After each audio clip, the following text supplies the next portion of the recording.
I have to talk about the people that are right in front of you.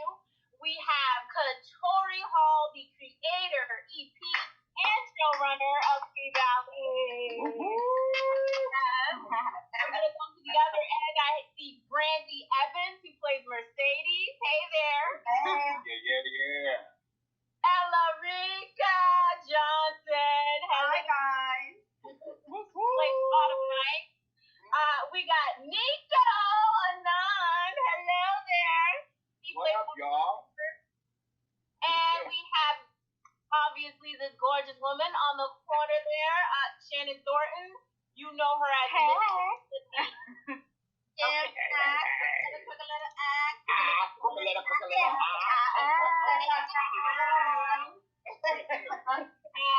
And of course, I'm just, there's so much going on in the world. Before we get into this whole series, I do want to say that, I want us all to be catalysts of change. So there is a button at the bottom of the screen that you're probably seeing right now to give back and donate to the NAACP Color Change. You can do that at any time during the entire session. Okay? Thank you. All right, well, let's jump into it. I got to start with my girl, Katori, because first of all, there's so much to get into with this first episode. But first and foremost, let's talk about origins, okay? Because you know that this particular series actually came from your Broadway play, Piggly Wiggly. Can we go? I wish it was Broadway. You know that. I'm claiming it, okay? Broadway. Well, it might as well been, but it's obviously from your play, Piggly Wiggly. And so what I learned that actually you felt that this was so much stuff that you already knew that it needed to be a TV series. Talk a little bit about that. Why you had that in your mind, and the turning point or moment that you said, okay, there was more to tell with this story. So it actually took me 6 years to make it into a play because I was determined that it was going to be super authentic.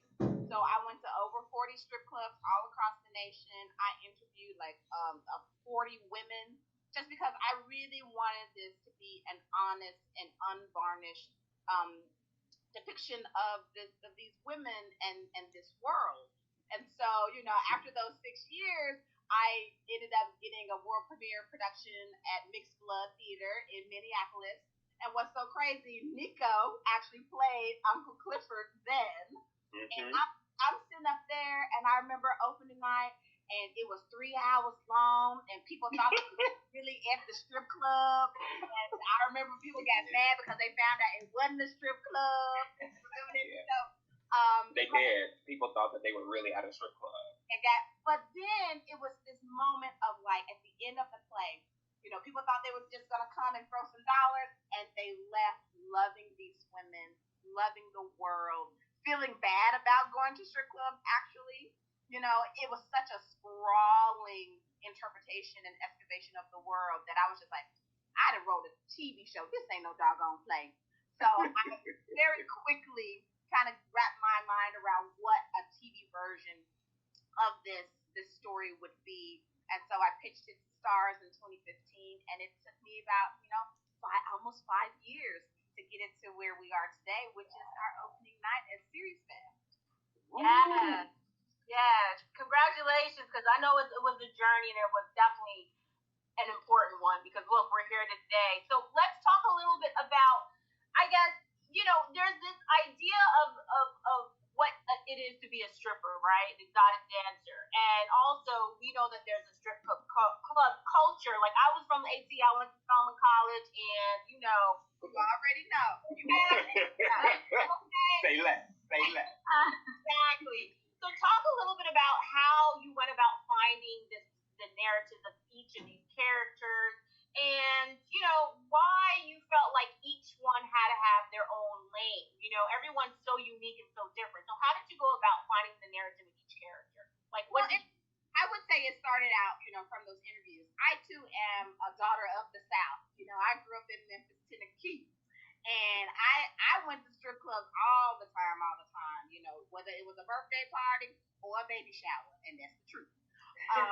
And so, for me, it was really about using reality and using a lot of the real women that I met. And And so, the four women, Mercedes, Miss Mississippi, Gidget, Autumn Night, I wanted it to be a diversity of perspective because every woman does it for a completely different reason. Some women do it because they love it. Some women do it because they're trying to get out of a relationship. Some women do it because they need to stack their paper and they need to go to school or they need to take care of other things. They need to take care of their family, whether it's their mother or their daughter. And so I really wanted everyone to kind of, in terms of the narrative, be exploring different themes. This is a very kaleidoscopic viewing of this world. There's so many stories to tell. It's as many people that are in that club, that's as many stories there are to tell. And so I felt so blessed that after, really honing in on these characters and what I wanted their transformations to be over the course of not only a season, but in my mind, the series, I am so blessed to have the cast that I have. I mean, they are beyond perfection. They look amazing. I always be like, oh my God, I gotta go get a ponytail so I look good in a Zoom with them. But what you will find across the board is like the vulnerability that each woman, each man has been able to bring to their roles, and just the hard work. The fact that they had their own boot camps where they trained up so they could do their own tricks on the pole. Obviously, we had stunt doubles who did the more complex tricks, but these women really trained hard because authenticity was what we were going for. I love that. Now, I have to get into this first episode, and I want to start with Brandee. Ooh, you get some of the best lines. You know what I mean? I thought, you deliver some of the best lines. Like, I wrote some of them down. I'm not going to go over all of them, but, even when you start off, like, I mean, what'd you say? You said, I thought stripping was a recession proof. Like, okay, I felt that. But okay, let's talk about your journey. Even in this first episode, with your complicated relationship with your mother. I mean, that says so much. Talk a little bit about the journey that Mercedes is on, and trying. And you can correct me if I'm wrong, but I really felt like part of her journey is being seen by her mother and really being looked at and and valued. And I feel like that's consistently what, she's dealing with. So talk a little bit about this journey that we'll see as we go through this series. Ooh, wow, yes. I love playing Mercedes, first of all. Let me start there. It was amazing. She's that loyal OG friend that I feel like everyone needs.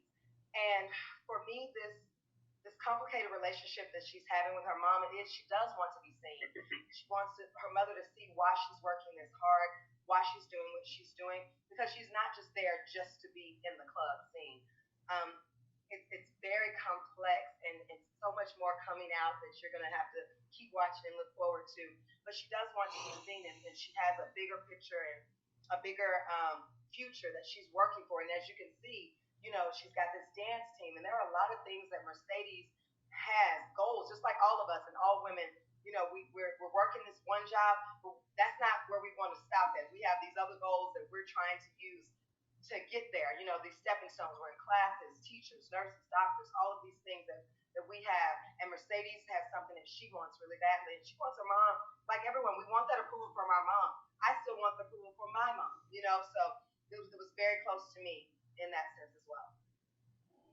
Yeah, and I felt that. I felt that continual desire to really connect and be heard and understand where you're going with it.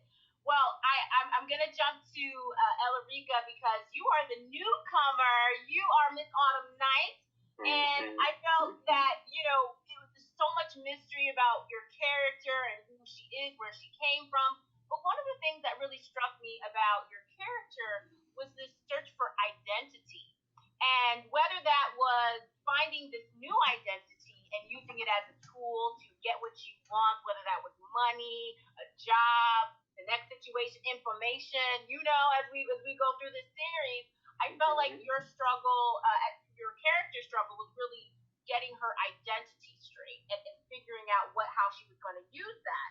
So my question to you is that how were you able to connect with your character in her search for her identity?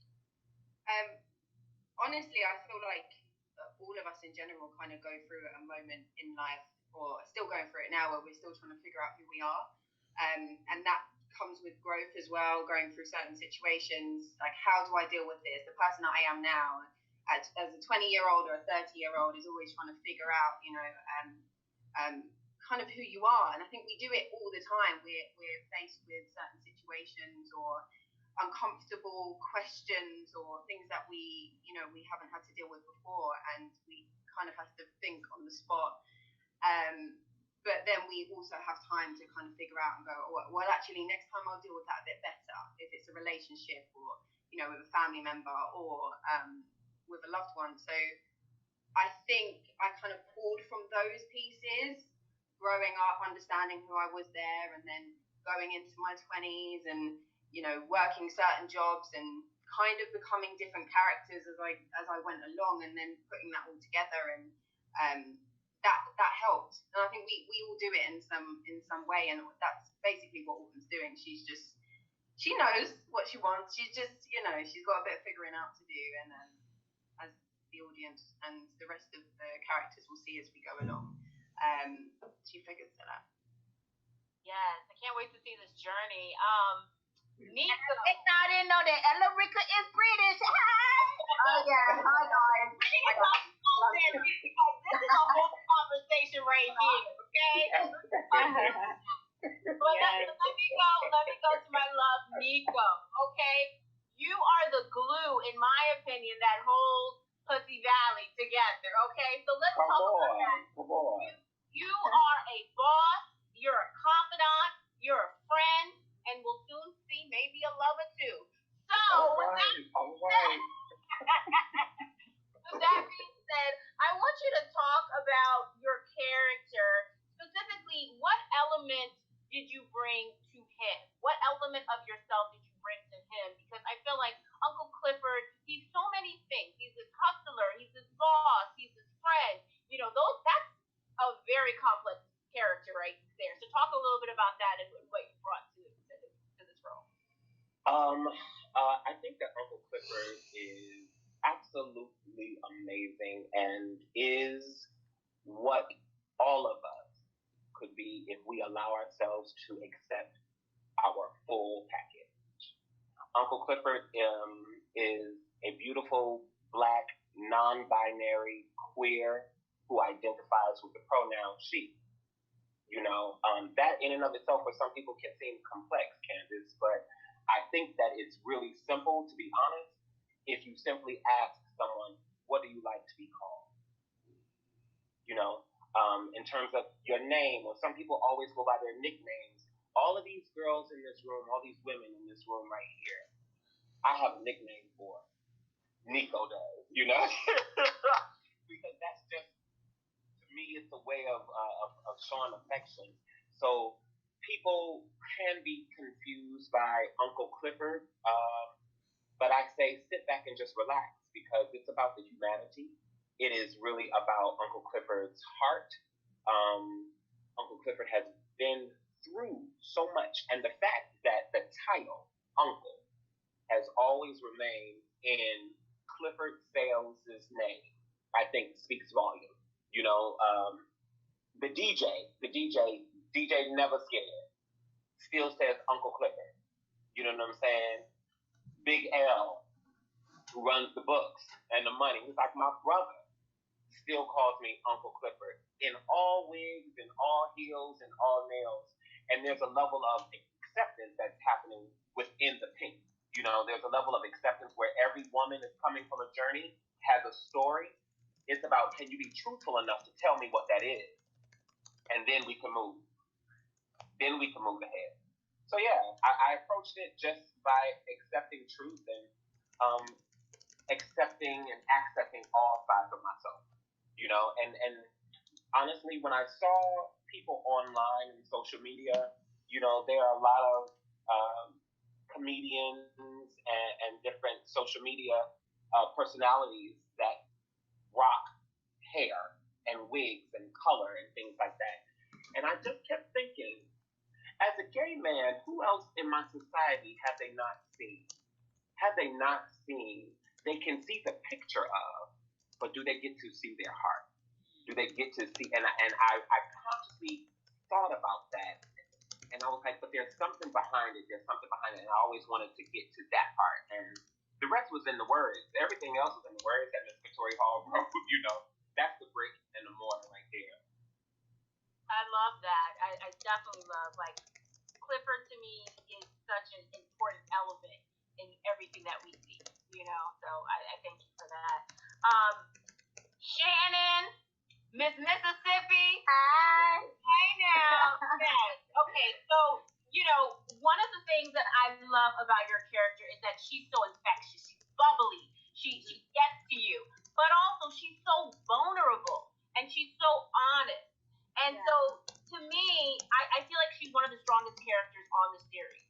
Because she has those levels. Like, you see her be so vulnerable, but yet she's able to make you smile at the same time. I don't know how you do that, girl. So talk a little bit about how you specifically prepared for the role, because, I'm seeing you do all these acrobatics. I'm seeing you carry this level of vulnerability. So I need to know what you did to get to this faceless.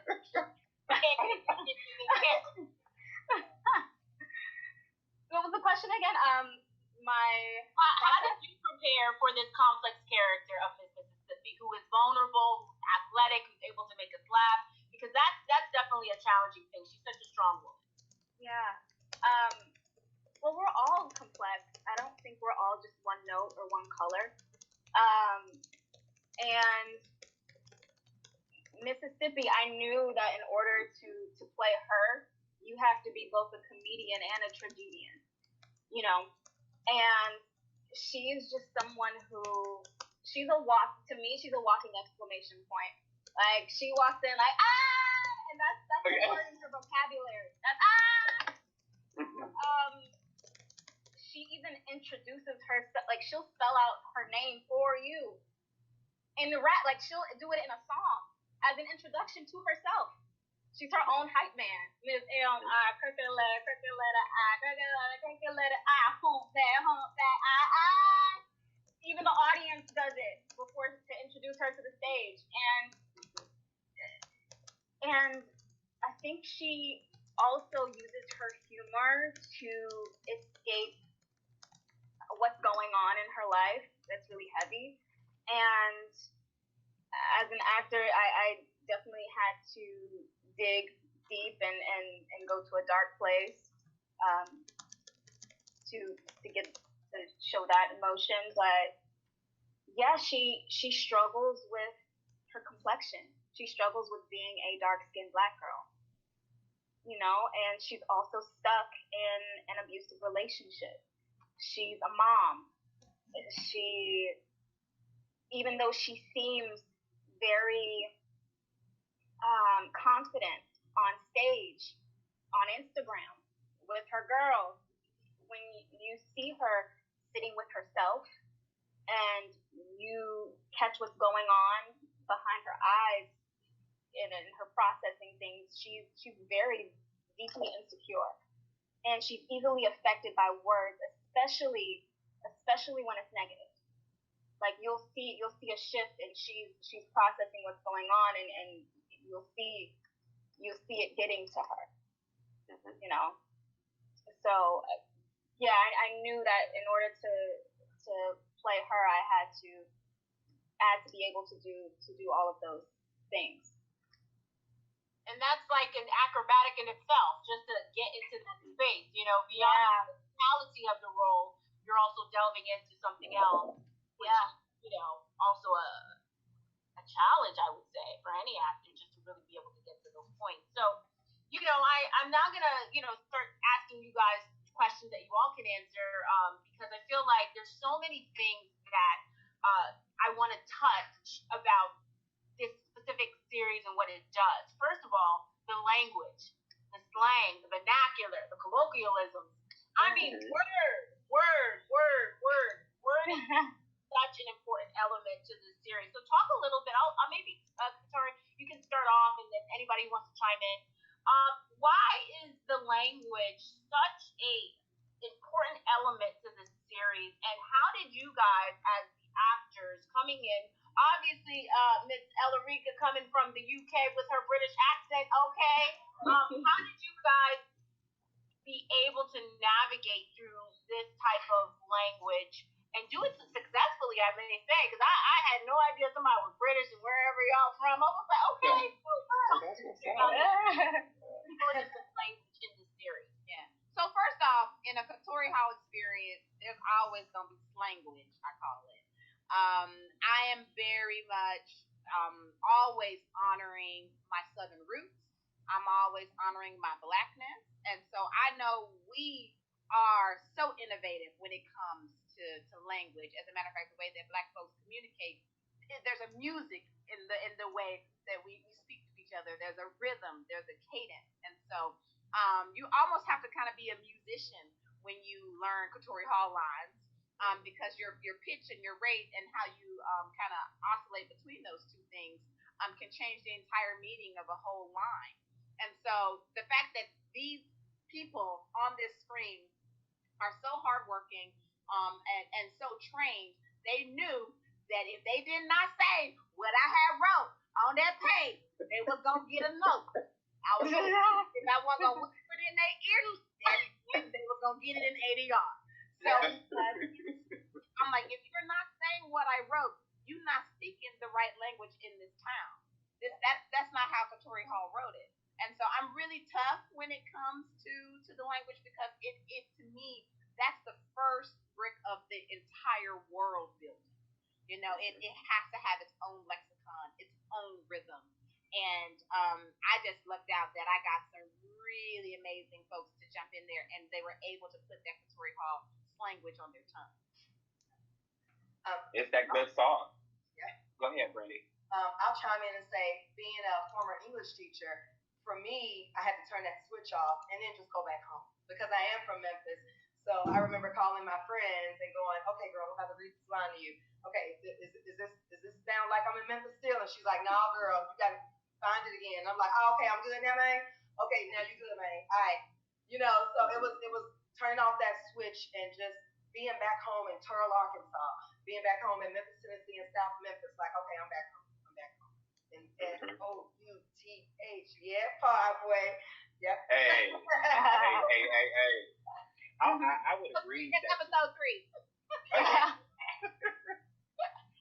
To me, it was almost like doing a musical.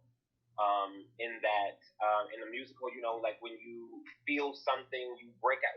That can't be contained in steady language. It breaks out into song. There was so much freedom that you had to embrace that, because sound could go anywhere, especially, well, for me as Uncle Clifford, like sound could go anywhere in my whole range to just express a poem or to express interest and intrigue or whatever. So to be able to use my voice to be able to do that with the language, it was like, oh, everything that you are as a Black man, as a Black woman, is perfect. Use it. You don't have to dump it. You don't have to set it aside. You use it. You use it the same way you would Iambic pentameter when you were doing Shakespeare. This is Shakespeare. This is Hall. You know what I mean? And I really looked at the words and the script in that way, with that type of adoration and dedication. It was like, let's get down to it, and not afraid to be like, "Tori, is that right?" Yeah. Yeah. Always. We were definitely all doing that. I mean, obviously, I did a whole different accent, but everybody was working on what they were saying. Everybody was working on the language, and I mean, reading at first I think that was the first hurdle, because I was like, so it was nice to have those read-throughs and just understand and actually not make it harder for ourselves, because Katori writes how it said. Like, if you look at it, it's like people see my name and they come up with a million different things. They don't look at it, and if you look at it, I feel like it's quite easy to say. And so that was the language in the script. And so after, you know, the first episode and second episode, we was just getting on it with pronunciation. But yeah, we all had to work pretty damn, hard to get it, and it was poetry. That's what we were filling out. It was great. Yeah. I'm from Connecticut, and we enunciate where I'm from. So when I told people I was gonna be like even auditioning for this, they're like, "You?" I'm like, yes. And my great grandmother's from Tennessee. She's from Knoxville, and when I auditioned, I was imitating her voice, but she was born in 1916, so it sounded very old. So I had to kind of, and Mississippi, even though she's very prissy and very like super feminine and very Barbie-ish, she is ratchet. She's a girl from the hood, and I really wanted, and she's lit. She's lit. And I wanted to bring that to present day. So I started listening to a lot of Southern hip hop. I started imitating certain girls on Instagram who had that twang. I was like, ooh, I want to use that. And I think it was really me second guessing myself. Like once I became confident in it and just allowed myself to sit in it and just trusted my instincts, that's when I became free, and that's when I was really just letting it flow, and yeah, that's when it became more fun. I love that. It's so amazing that language is one of those things that kind of continues on and has its own little narrative in there. But one of the things that I was really excited to see, Katori, is that you specifically chose female directors for each episode. And I want to talk a little bit about that because I know we got to get to audience questions, and I want everybody to be able to have opportunity to answer those as well. But why was it so important for you, specifically with this series that features, obviously, women and, of course, men, but still, we get to see you up close and personal in that way. Why was it important to have female directors? And also, how, for you, the cast, how was that to have a female director on set in that space? I think that has to be a glorious feeling. At least I would feel that way. Yeah. When I first started interviewing people, I would ask the question of, like, what does the female gaze mean to you? And so I was interviewing men and women. And what I noticed was that the men didn't have an answer to the question because they never had to think about it. They never had to think about, experiencing life as a woman, what you concentrate on, what you set your eyes on, what you actually have to walk through and push through. And so, because they hadn't even thought about it, I was like, well, I can't hire your ass because this show's got a female gaze show. So you go into that plot. I can't even talk to you. And so what ended up happening was every time I would ask that question, the women had an answer. The women had an answer in terms of what they felt hadn't worked in the past, in terms of the historical representation of women and particularly sex workers. They had already started investigating that within their own work, and they had ideas as to how they wanted to continue investigating that with the imagery. And so I was like, well, you got the job then, because this is what this show about. This is about women's lenses. It's about seeing the world through their eyes, because oftentimes when you think about the strip club experience, it's from the spectator, right? And it tends to be, very much about the male gaze. And for me, it's like, no, we have to see and experience everything through the eyes of these women. And so it started with the writing, the fact that they are very central as an ensemble, as a collective. We are seeing everything through them and experiencing not only, their fears, their desires, their dreams, like everything is kind of being funneled through their vision. And so with the directors, they also had very specific ways in which they were going to visually articulate what a female gaze was, i.e., where you place the camera, the fact that we rely a lot on perspective, POV shots, the fact that we, use flashbacks. So, like, for example, with Autumn Night is on that stage, and, for her kind of, her first booty battle, right? We're flashing back, and we like, oh, she's somewhere else. We seeing just some TNA on stage, but this woman has a very complicated past, a very complicated motivation as to why she is there at that club. And so doing stuff like that, like camera placement, flashback, allowed us to really focus on making the show, funneling it through the female gaze. And so, while I did not initially set out to pick all female directors, it became very an easy choice after a while, because I was just like, these guys, they didn't give me the right answer. So, but at the end of the day, I was so happy that we got all female directors. I was like, well, we might just keep on doing this, because they were really in creative alignment with my ideals for the show. I will add actually that I think it's quite amazing that we managed to do that for the 8 episodes. There are female directors out there, plenty and enough, but we don't see it enough. All the previous work that I've done, I can count on this hand, and not even that many of women that I've worked with, and so that for all of us I think is a fantastic experience and something to speak about later on, and also just to show the world, hey, you guys are like, oh, there's not enough female directors. Well, there are. We've had 8 of them. Yep. Absolutely. Okay, so we're gonna. It felt very organic.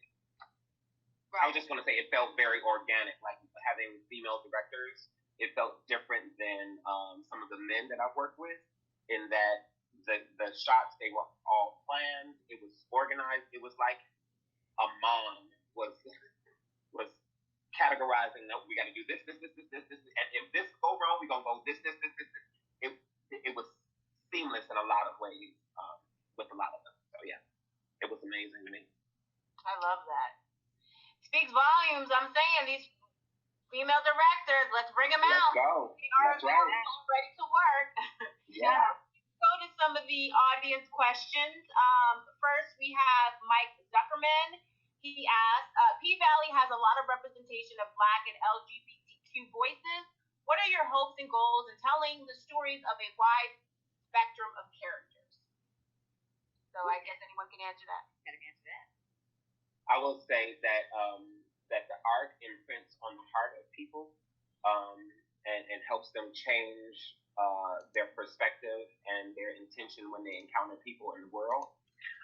In these times that we are living in right now, with all the social change that's happening, I think that if the show and the intentions of the characters imprint on the heart of people that are making policy, I think that could then affect change, in that way, and using this art as activism. So the revolution is going to be televised, starting July 12th on Starz. Yes, it will. Now I have another question. I believe it's for Brandee E. Okay, this is kind of silly. He said, MMI, I don't know if that's supposed to be Mimi, says, were you scared to dance on the ceiling? I think maybe. You know what? That's I was scared for her. Yeah, we won't put that for us. I'm a daredevil. If you know me, listen, I'm a daredevil, and I love to do everything. Y'all missed that earlier party we did. And Uncle Clifford, Nicco can attest to this, that when he found me in pink at 2 in the morning one time, and he was in his office. 2:45. It was 2:45 in the morning. We were still filming. Sister Girl was still on the pole. I was in my office, and Sister Girl was still on the pole. I just love it. Like right now, I promise you, if my apartment could fit a pole, I'd probably be on the ceiling right now. Right. So yeah, I love that. Let me add. I just want to add. Brandee's a beast. Okay. We did a lot of our dancing, and then once it got more difficult and intricate, we would switch out with body doubles. Brandee can do every single thing that the body double can do, and the only time she used the body double was when she got tired. Okay. She's doing crunches on the pole, James Brown split from the ceiling to the floor. It's insane. I hope you're coming out with a workout plan. Brandee's workout plan. That needs to happen. Okay. We have another question. This is for Katori. So, Katori, they want to ask, what was your favorite strip club you visited while researching the show? And they said researching the show. Who that is? Who is that? Favorite club. actually, it's a battle between Sin City and Platinum Rose in Memphis, which actually closed. And the reason why it became my favorite club, or those two became my favorite clubs, is because literally the scene where Mercedes is on the pole, like I experienced that at Platinum Rose.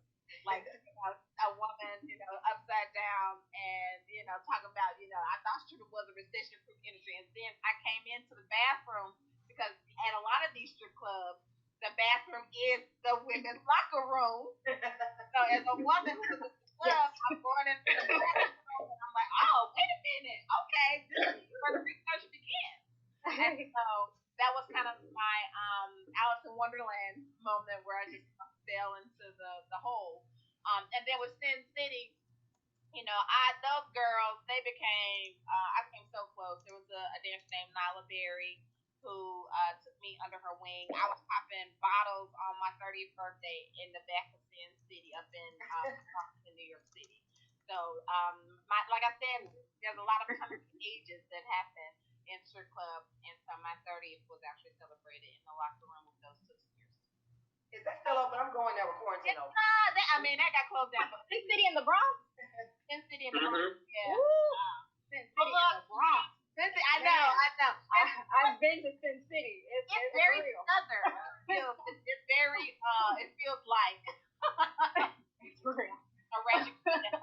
Well, ladies and gentlemen, I want to say it's been an absolute pleasure to talk with you, to sit here, to have this glorious conversation about P-Valley, because honestly, I think people are just going to be tweeting, social media, all types of stuff. This is going to be a trending topic. They're going to be like, where's Brandee workout? They're going to be like, Nicco gives me life. It's just going to be one of those amazing series that people are going to tune in. They're going to be like, how is this girl British and she's still talking like she's from the South? They're going to be like, I need to go out with Katori. They're going to be like,